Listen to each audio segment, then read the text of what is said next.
Shall we stand together? Here, 2 Thessalonians chapter 2, verse 3. Let no man deceive you by any means, for that day shall not come, except there come a falling away first, and the man of sin be revealed, the son of perdition. Mga kapatid, we can say about the word falling away, son of perdition, and the man of sin. Sa Tagalog, ito yung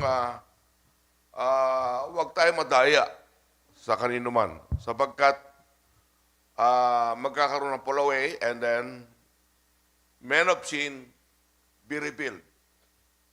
I would like to pag-aralan natin about revealing the man of sin. Pagpalain ng Panginoon ng pagkabasa, makupo lahat. Okay. Revealing the man of sin. At sa Maynila, mapatid, ay sa Maynila, napakainit ang usapan tungkol sa man of, yung Pope. Ha? O tinatawag natin, mapatid, na man of sin. Itong revealing na to, patid, ang dami nang ninenervyos, natatakot, maging ang denominasyon. Naku, magsibalik na tayo kay Lord. Kasi darating na si Lord, nandiyan na eh. Meron ng Papa sa Roma, meron ng Papa na kauna-una naganap sa Amerika. The prophecy had been fulfilled. Mga kapatid, sabi ng Biblia, mapalad tayo dahil meron tayong panatag na salitang hula. Mabuti ang iyong ginagawa kung iyong sinusundan. Para kang ipinintulad sa isang bukang liwayway, ang tala ng umagay sumilang sa ating puso. Na sinusundan natin ito tinatawag na panatag na hula. Katulad ka ng sumusunod mula sa liwanag galing sa kadiliman. Yun ang sinasabi dito. Mapalad ka. Dahil meron tayong tinatawag na panatag na salitang hula. Ito yung atin. Panatag tayo sapagkat yung ating sinasabi, we call this prophetic revelation. Kaya anong gusto ituro ko? Gusto nyo bang magturo ako about the prophetic revelation about mga sitwasyon.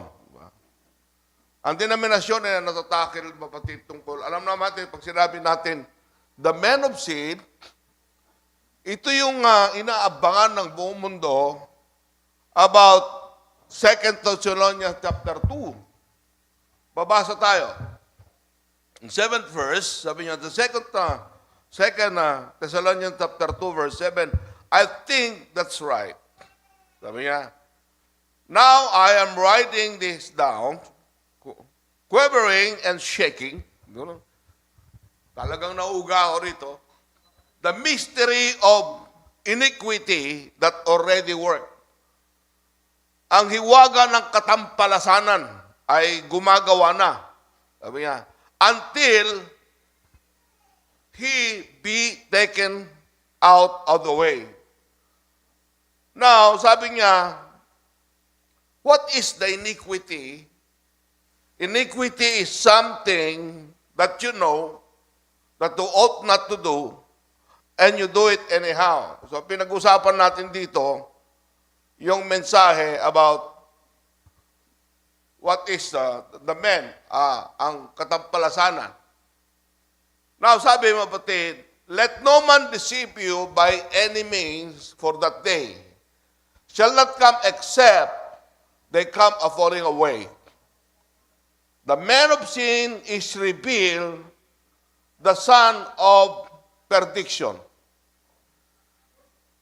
Ang anak ng katampalasanan ay mahayag. Alam naman natin ito yung propesiya tungkol sa tinatawag na man of sin marireveal. Sino ito? Kung bagas ano, kanino marireveal kung sino itong man of sin na to?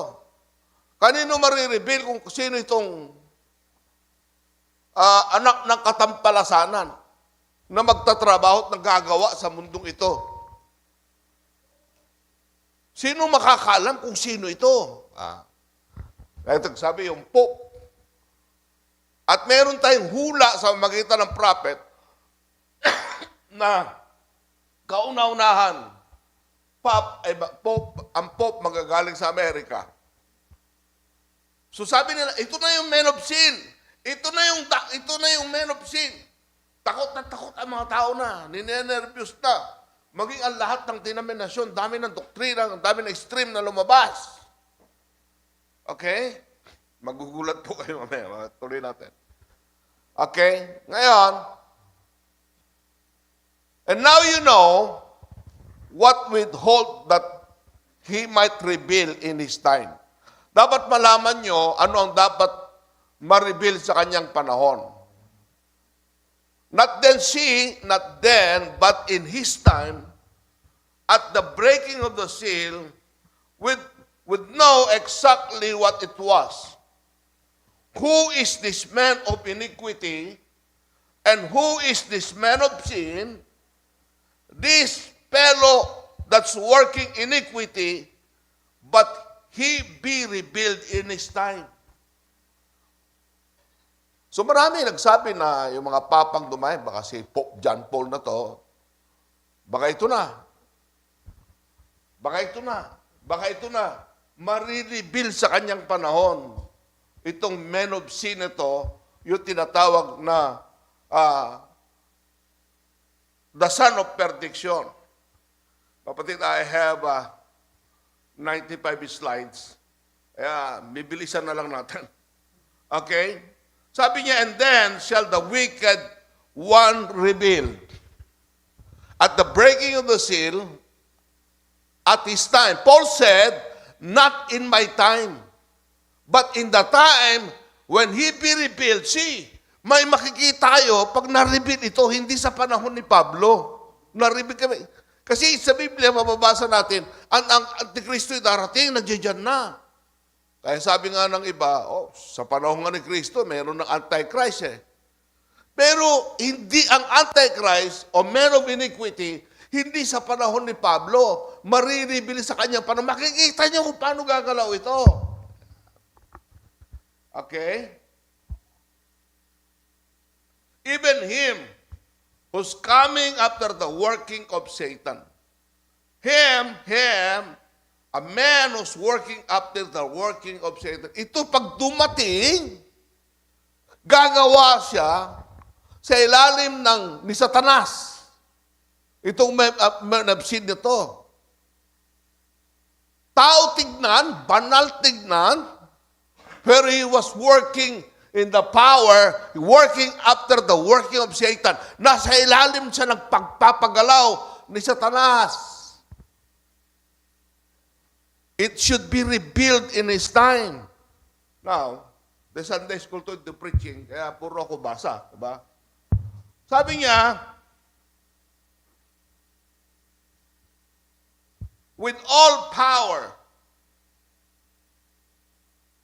after the work of Satan, in all power, the sign and lying wonders. Sabihin, sa buong kapangyarihan ng Satanas, na sa buong kapangyarihan ng palatandaan, mga signs, magpapakita ng tanda ng mga lying signs.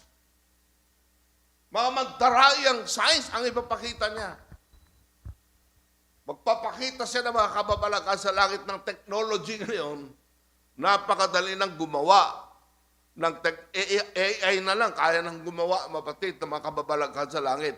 He is working after Satan, working with the sign of lying wonders and all deceivable of unrighteousness. Okay? In them that perish, not this bride. In them that looking for such thing. So makikita natin, pag lumabas ito, meron siyang lying wonders and signs na ipapakita.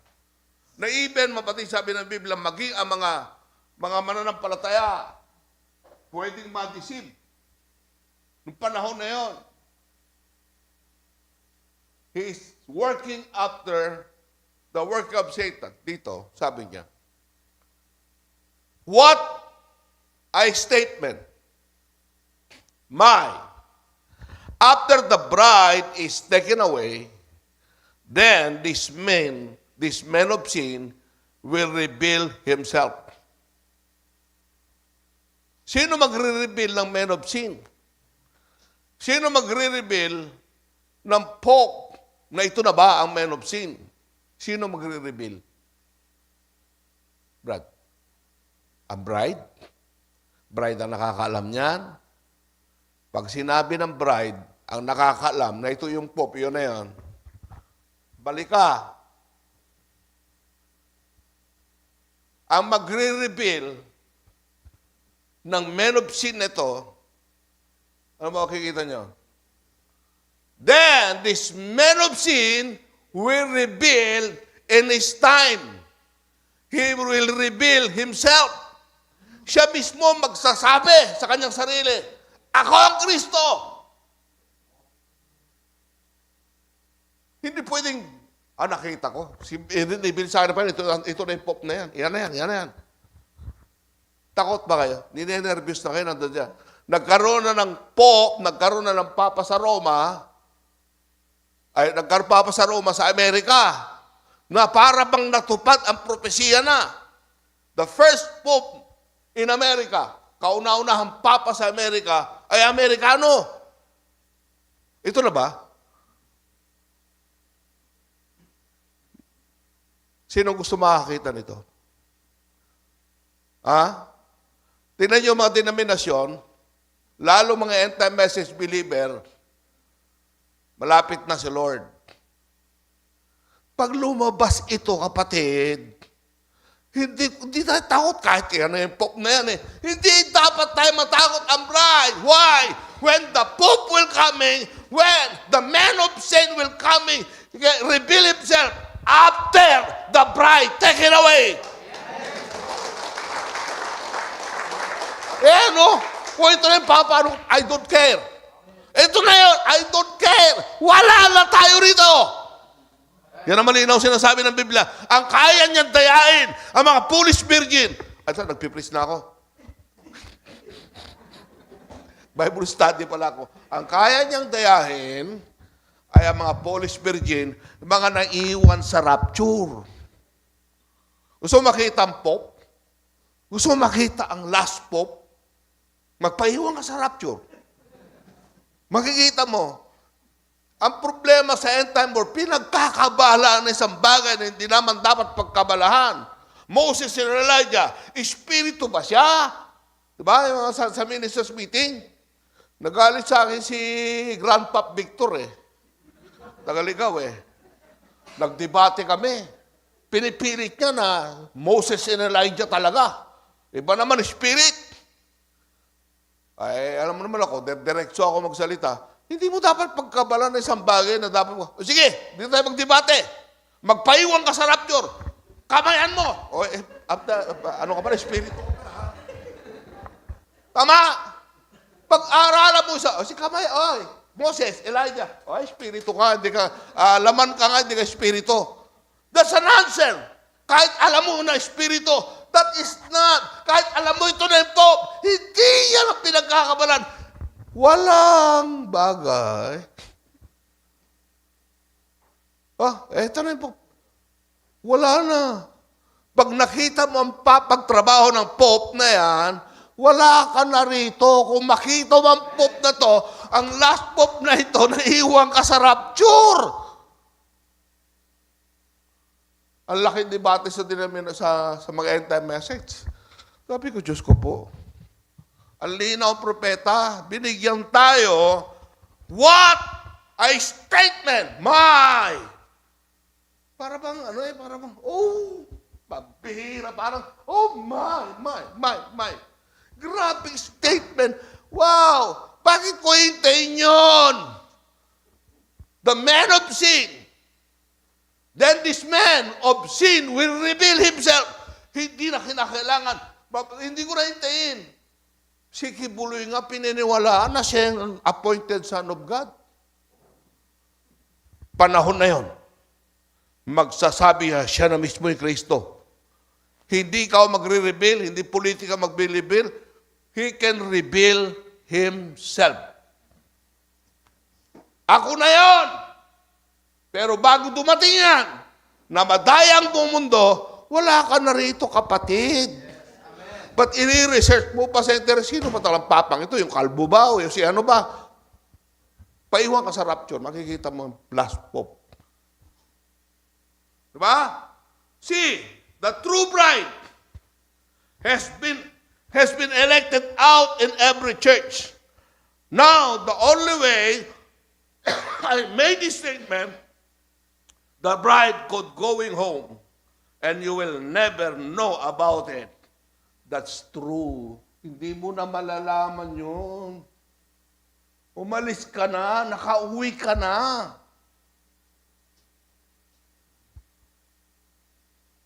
Okay. Binabaybay ko yung kota. Ang ginagamit ko ay explain about the men of sin lang. Binabaybay natin. Isa-isa. 94, 95. Hindi natin alam. Tapos na. O, 96, 105. Sabi niya, and while she was gone, the bride wouldn't come. And it went bright. Then, the remnant there, the one that were absolutely virtuous, the church was left outside. And he said, there will be weeping and wailing and gnashing of teeth. Ito yung mga church na naiwan. Wala na tayo rito, sila makakaranas talaga ng Antikristo. Okay? 96. Notice the rest of the dead. Church member will not live until 1,000 years was passed. Then the church member, the Christian, the church, will live not again until the end of 1,000 years. Yung lahat ng naiwan, lahat ng iglesia sa church, hindi sila mabubuhay ng maguli hanggat hindi matatapos ang 1,000 years. After the rapture, makikita mo ngayon, mapatid, magtatrabaho, at 3.5 years, mapatid, ang men of sin, praise God, hindi ka mabubuhay, ang mga denominasyon, lalo mga naiwan sa rapture, hanggat matapos ang 1,000 years. Sabi niya, the Son of Man shall be revealed. Reveal himself. What? Not the Son of God, the Son of Man will reveal himself in a different way. So, pagpapakita sa iba't ibang paraan. Alam naman natin yan. At the breaking of the seal, at this time, Paul said, not in my time. Hindi malalabas to sa kanyang panahon. But in the time when he will be revealed, may darating ang panahon na siya marilib, pero hindi sa panahon ko, yung Pope na to. But what a statement, sinabi niya ulit. After the bride taken away, lilinawin ko, this man of sin will reveal himself. Lagi niyong tandaan, hanggat ang bride ay nandito, hindi niya pwedeng ipakilala kanyang sarili. Ako na ang Kristo, dahil ang bride ang makakalaban niya. Pag wala ng bride dito, malaya na siya. Doon na niya sasabihin, ako ang Kristo. Because the bride cannot be denied. The bride cannot, hindi pwedeng dayain ang bride. Hindi pwedeng lukuhin ang bride. Hanggat ang bride ay narito, hindi magpapakilala sa kanyang sarili na siya na. Tignan mo yung mga pastor. Malapit na si Lord. Grabe, nakita na yung bakang pula. Doon sila nakatutok sa Israel. Natapa na yung bakang pula. Napatapa na, nakarne na, nakain na. Wala pa rin, hindi pa rin dumating. Ano pa? Gera. Naku, Diyos ko po. Gera, nakapit na. nakagera sa Israel. Naku, Diyos ko po, wala pa rin. Ito ngayon ang mainit na usapin sa mga ministerial meeting. American Pope. This is the last Pope. Malapit na. Maari, bukas na. Pag wala na tayo rito, sa kalulutang siya. O ano, dapat mong katakutan. Ang mahalaga, handa ka, handa ang puso mo, handa ang damdamin mo, rapture will take place, kasama ka, bahala sila doon, mga magkamayan sila dyan. Bahala sila, wala na tayo rito. Oh my! When? Sabi niya, my. What a statement! My! Alam niyo, pag ikaw nagtuturo, pag ginamit salitang my, matinding din yan. After the bride is taken away, then this man of sin will reveal himself. So makita ang last Pope. Brother, paiwan ka. Walang debate. Walang pag-aaway. Okay? Si Pope Linos, punta tayo sa historia, professor ako eh. Si Pope Linos, kapatid, siya yung unang papa ng Roma. Hindi si Pedro. Inaangkin nila si Pedro ang unang papa. Ito yung papa na nabutan sa panahon nabutan sa panahon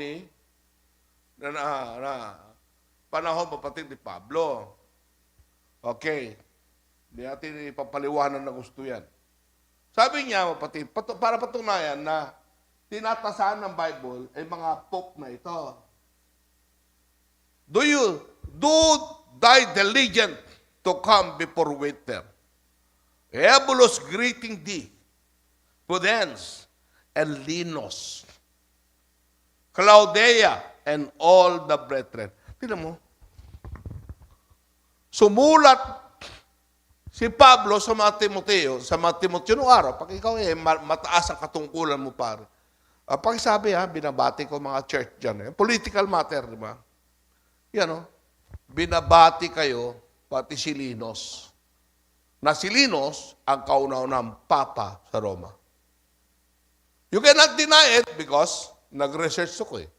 Sinabi ni AI eh. Buti pa rin AI alam eh. Mga Christian di alam. Ay, di ba sinasabi ko si AI Oh? Si Linos nasa Bible, binati din si Pablo. Kaya sabi niya, nung sinimos na natin, the man of sin, not in my time. It will reveal not in my time, sabi ni Pablo, but it will reveal in his time. Okay? Pope Linos. Okay, sabi niya, Paul, not in my time, but in the time when he was revealed. Okay, yan si Linos. Papacy began in 68 AD. So, ibig sabihin, buhay si Pablo dyan. Praise God. Yung papang ito, hindi sa aking panahon. Not in my time. Layo, Baka ito na yung man of sin. It is not in my time. It will reveal in his time. I-reveal man sa kanyang time. Sa ating time na. The bride is taken away. Okay?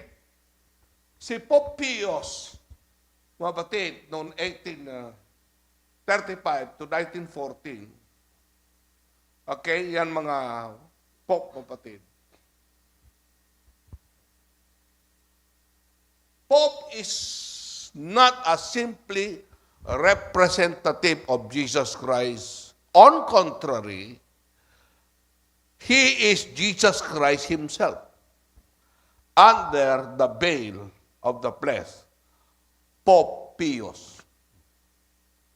Itong Pope Pius na yan, nung lumutang ito, sinabi niya na siya, si Jesucristo, representative na si Kristo na nagtatago sa laman. Veil in the flesh. Itong pagdumating ito, the Pope na yan, he is Jesus Christ in the flesh. Kasi ginamit na mabatid na ni Pope Leo X eh. Ha? Tinawag din siya mapatid. He is the wisdom. Let him count the number of the Vicar of Spiriti na sinasabing 666. Sapagkat siya lang nagtataglay ng numerong ito. Hindi tayo magtatagal dyan. 9:30. 9:30 ba ako? Okay, malapit na. Bibilisan natin.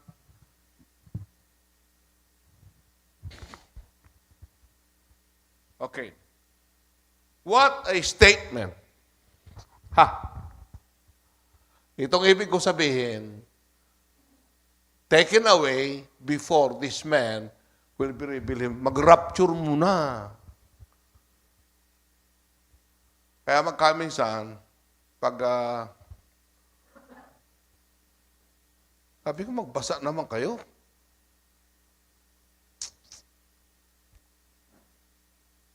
Samahin niyo sa meeting talaga. Ito na yung last pope eh. No. Last pope. Question mark. Hindi ito yung last pope. Kasi yung last pope na yun, magkakaroon ng dalawang kapangyarihan. Okay? Sabi niya, if one pope died, they set up another one.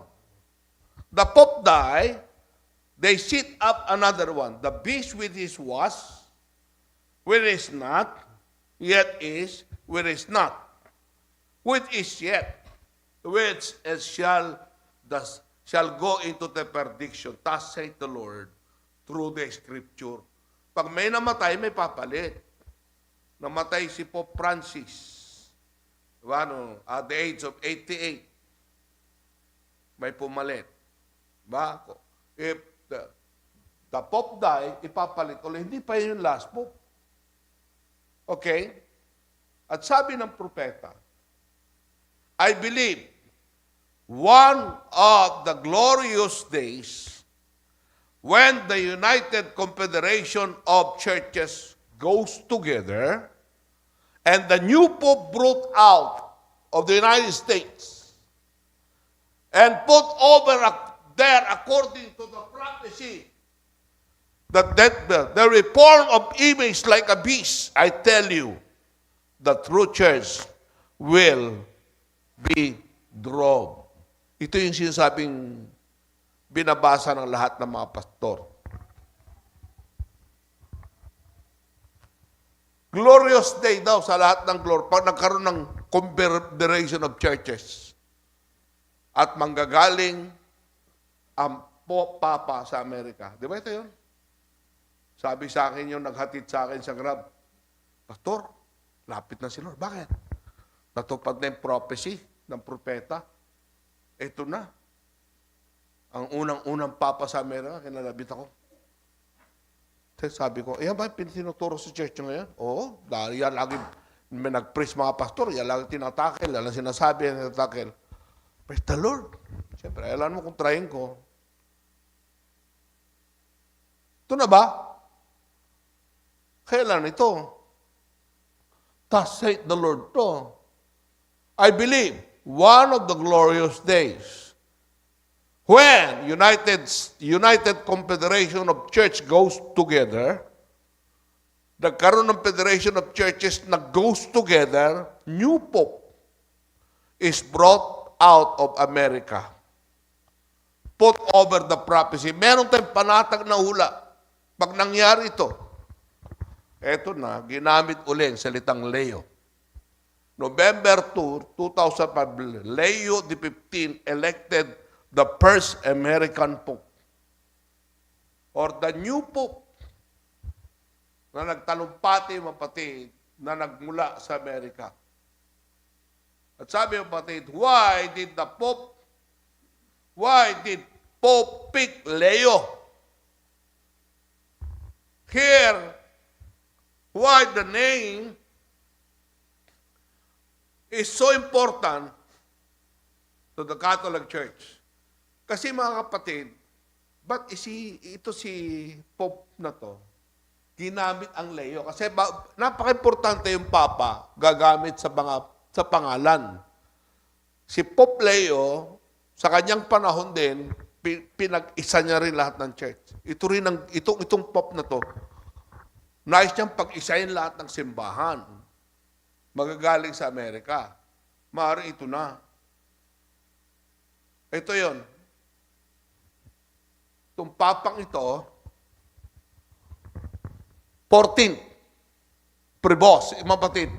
Prevost is the 14th Pope with the name Leo. In his address to the College Cardinal in May 10, Pope Leo XV explained the different reason why the name inspired the most of his namesake, Pope Leo XIII, who spent much his papacy advocating for the rights of worker during the first Industrial Revolution. So pinapakita dito na ito si Pope Leo ay meron talagang trabaho, meron talagang gagampanan. Now, nangyari, mapatid, ang kauna-unahan Pope, significant, Pope Leo I, the great Pope Leo I. Okay, noong 1054 AD. Napaka-importante ang pangalan kasi si Pope Leo I, the great Pope na ito, kapatid, pinagsama niya ang kapangyarihan ng Estado at ang kapangyarihan ng Iglesia. Pinagtibay niya ang batas ng pagpatay.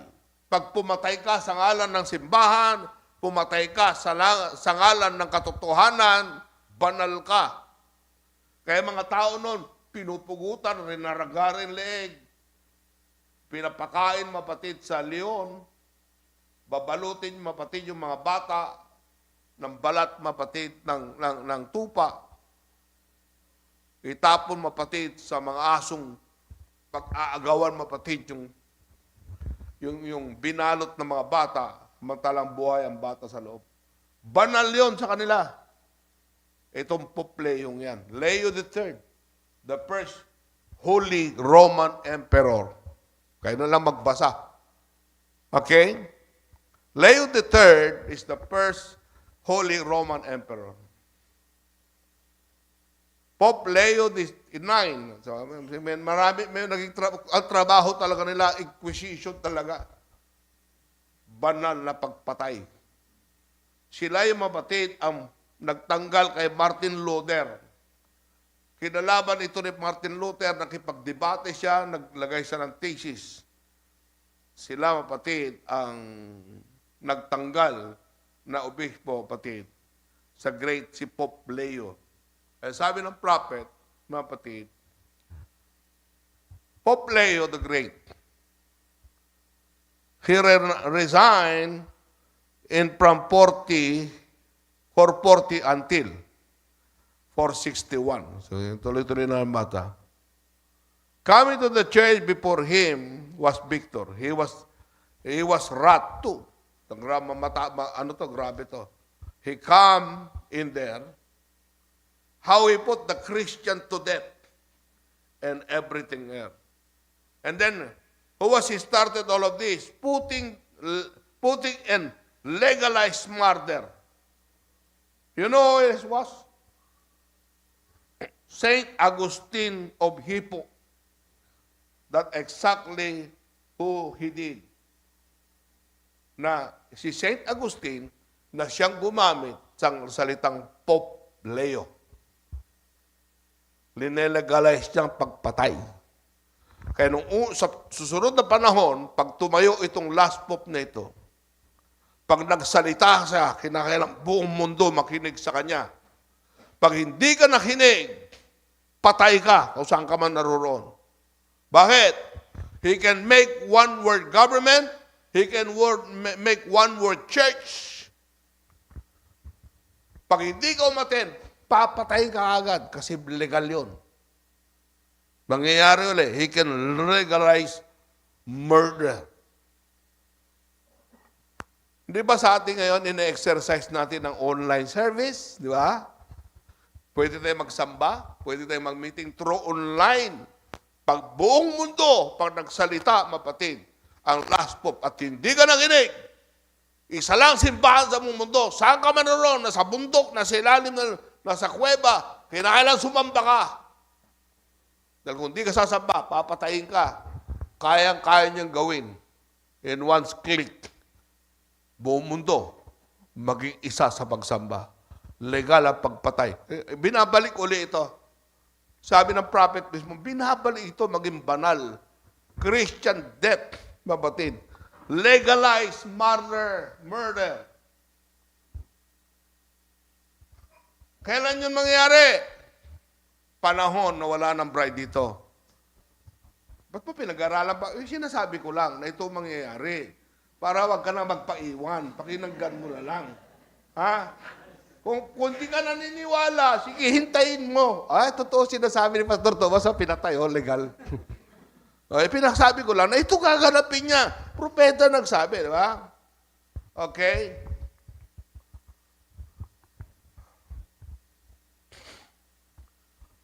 Okay. Hindi natin basahin yan. Okay. Ata. UN wants them all under one head. Yung sinasabi ko kanina. So we, the United States, can kind of be the boss because we're the biggest nation. Bakit? This United States will come in a time that the church and state will unite together. The Protestant, the Catholic, throw their things together, fighting communists and all. All churches, United States, churches and state, unite together. Isa lang, mapatid, ang ulo. They have one world government and one world church. Glorious day. At least, kahit wala na tayo rito, alam natin ang mangyayari. Pero hindi pa niya nire-reveal sa sarili niya kung ito, hindi pa yung last book na yan, ama? Amen? And there will be Catholic president. There will be a Catholic president ruling there what would be. So, kailangan magkakaroon ng Katolikong presidente. Sino ang kauna-unahang Katolikong presidente sa Amerika? Di ba sino? Kennedy. Pinapatay. Si Trump ba Katoliko? Paano niya pag-isahin, mapatid, ang church and state? Ang presidente hindi Katoliko. Okay? The very Catholic president is ain't Kennedy. Linino pa rin ako. Hindi si Kennedy. Pagdating ng revealing of his time, hindi. Unang-unang presidente, mapatid, na Katoliko, si Kennedy. Hindi si Kennedy. Far as I know, he's a man. Anybody else? It's not that. It's ain't Kennedy. It's Jezebel Church behind him. Okay? Si Kennedy, ang church, ang Jezebel Church, nasa likod niya. Alam nyo, patid, tanungin nyo si AI, yung pandaraya, mabatid, sa online sa election, nasa likod si Kennedy, ay nasa likod na Katoliko. Yung pandaraya sa butuhan, pag bumuto kay Nixon, si Nixon, kaibigan ng propeta, nakilala niya talaga. Pag sa butuhan, bumuto kay Nixon, may boto rin si Kennedy. Pag bumuto kay Kennedy, walang boto si Nixon. Ang sistema ng computer, pag binutuan mo si Nixon, automatic meron din isa si Kennedy. Kaya behind that, ito, kinakailangan magkaroon, mapatid, ng Katoliko na presidente. Okay? Ayan. Biden, the second Catholic Kennedy, state and government, kinamagkaroon. Trump kaya. Kapitalista ito. He's not a devout Catholic. Okay. No, Trump is not a fascism. Hyper-capitalist, just dangerous. Kapitalista ito, hindi siya Katoliko. Okay, Trump is the global trade war. Trump tariff imposed market globally. Okay, lahat ng mga bansa na kailangan may taripa siya. 25% Canada and Mexico. 10% mapatid sa China. Kaya galit na galit. Announced mapatid, Donald Trump announced the 26 discounted tariff of India. China hit back. Trump with the 34% tariff. Lahat ng binebenta mo, lahat ng pinapadalang produkto, kinakailan may cut ang Amerika ng 34%. Di wala sila magawa. Hawak ng isa sa pinakamakapangyarihan presidente ng Amerika. Sapagkat siya ang American Buffalo na sinasabi ng prophet mapatid. China hit back. Trump tariff traitor. Okay? Dito, Trump and Pope Leo XIV are now Earth's most powerful American. Itong dalawang makapangyarihan taong Amerikano sa buong mundo. Okay? Trump and Pope Leo XIV. Sila ang makapangyarihan. Kaso, how can they united together? Hindi devout Katolik. Sabi ng prophet, kinakailang Katoliko yung magiging presidente. Hindi nga Katoliko yan. Para matupad ang beast. Behold, another beast coming out of the earth, and he had a 2 horns and lambs, and he speak as a dragon. May kapangyarihan, merong kapangyarihan na kanyang salita. Bakit mapatid? Beast with the 2 horns, sapagkat itong antikristong ito, yung men of sin ito ay may 2 sungay. Amen. Sungay means kapangyarihan, ecclesiastical power, and political power. Kinakailan mahawakan ng dragon, working of Satan. Kinakailan mahawakan niya ang kapangyarihan ng Estado. Kinakailan hawak niya ang presidente. Ang kapangyarihan ng simbahan. Kinakailan hawak niya the church and the state. United together was one. Amen. Kakatakot ng hayop na lumabas. The beast with the 2 horns. Kaya, ito na ba? You read down the 13th chapter of Revelation. Yung 13, mabatid. 13th chapter of Revelation mo makita. Alam naman natin, America is the 13 star. 13, Revelation 13 is America. Kaya sabi niya, behold another beast coming out of the earth and out of the water. Amen. Praise God. Head with a 2 horns like a lamb. Mukha siyang lamb. Maamo, pero may 2 sungay.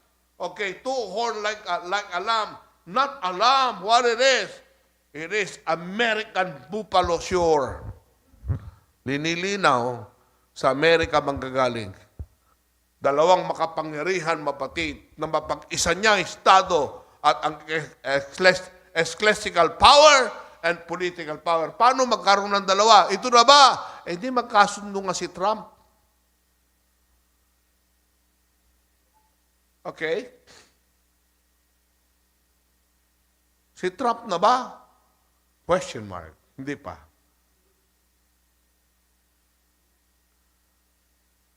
Maybe this is not the last pope. Maaari, siya ang last pope. Pero hindi naman presidente, hindi naman Katoliko si Trump para matupad yung kasulatan. Siya na kaya? Maaaring hindi. Kailangan, ang pag-aaral kasi, tinatasahan ng Bible at ang mensahe. Our absolute is the Bible, but the absolute interpretation of the Holy Bible is the message of the hour. Yung binasa natin kanina, mga quote na yan, tinatasahan ng 2 Thessalonians chapter 2, tama? Hinahanap natin na pinatutunayan na mensahe. I'm sorry to say, maraming mga ngaral dito sa message, magaling sa talumpatian. Kung anong balas talata, galing magtalumpati, pinasisigaw mga membro. Revival! Tanong, sa lahat ng tinalampati niya, may quote ba? Align ba sa message? Alam mo mga message ngayon, grabe, malapit na Lord, glorious day na. Ang Papa sa Roma, ito na, glorious day ah. Gawang iyakan mga membro ngayon. Aralin mo, ito na kaya? Hindi pa. Hindi pa. Kung ito na nga, rapture na ngayon. Bukas rapture na. Kung yan na nga. Baka ito na yung huli pagsamba natin, kung yan na nga. If these two power, these two horn united together, I tell you, bukas rapture na. O Lunes, o Martes, o mamayang gabi, o huli pagsamba na natin ito. Di pa. Palagay nyo. Ito na ba? Okay. Then he's already, Satan controlled the political power of the world. He can control the political power of the world. Di ba nakalagay? Sabi ng prophet, Satan, when he take that, then he is already, Satan control the political power of the world. Paano makokontrol sa Satanas? Ito na kaya? Si Trump na kaya at saka si Leo? Question mark. Mari hindi pa. Question mark. Ang Revelation 13. O persecution na magaganap mapatid. Okay? Yan na kaya? Question mark. Mari, hindi pa. Pero parang may magaganap eh. Okay? Okay, ito si J.D. Vance, found the way of Catholic Church. Ito yung si Vice President de Vance. Siya ang devout Catholic. At siya mapatid ang siya talaga yung aral. Bagasano theologian sa Catholic thesis. Theologian mapatid sa Catholic morals. Okay, sabi niya, his 30s, Republican. Okay? Vice President. Okay? He's a Vice President. Siya yung devout. Work and theology. Yung theologian siya. Vice President niya ng Amerika. Ito, naging kakampi ni Pope Benedict. Sila'y close. Dalawa. Bago ito namatay. Si President, maaari lang. Baka ito magiging presidenteng Katoliko. Kasi, lahat ng presidente nagmamano sa Papa. Ba?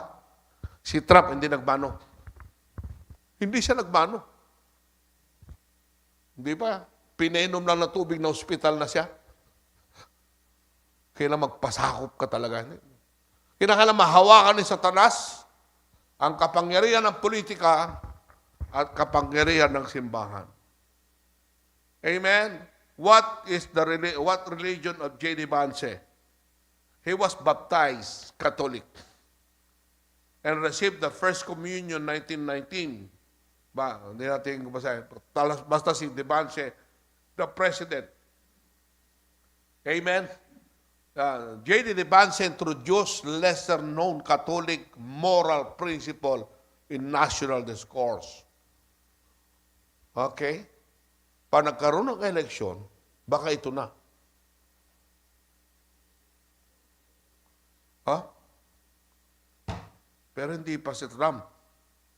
Hindi pa itong Popleo. Yan. Kaya pinagkukwento ko kanina si Kennedy. Nasa ilalim mapatid ng Katoliko. Si Nixon kalaban niya. Pero pag hinawakan talaga walang magagawa. Okay? Comes like a lamb, got two horns. Amen. They unite together through the political power. The new president we got bringing in Rome again. A new president we got bringing in Rome again. Ibabalik uli ang Roman Empire. Anong Roman Empire? Ang kapangyarihan ng Estado at ang ecclesiastical pinagsama sa panahon ng mapatid ni Leo, the great Pope Leo.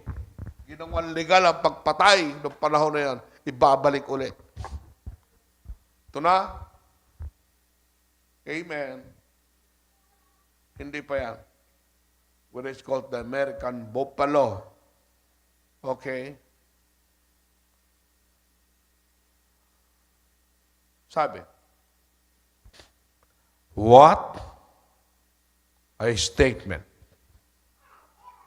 Panatag na salita ng hula. Mapalad kayo kung yung sinusundan. Meron kang ilaw mula sa kadiliman. Alam mo kung ano mangyayari sa susunod na panahon. What a statement. After the bride is taken away, this man of sin will reveal himself. Hindi niya kayang i-reveal ang sarili niya hanggat nandito ka.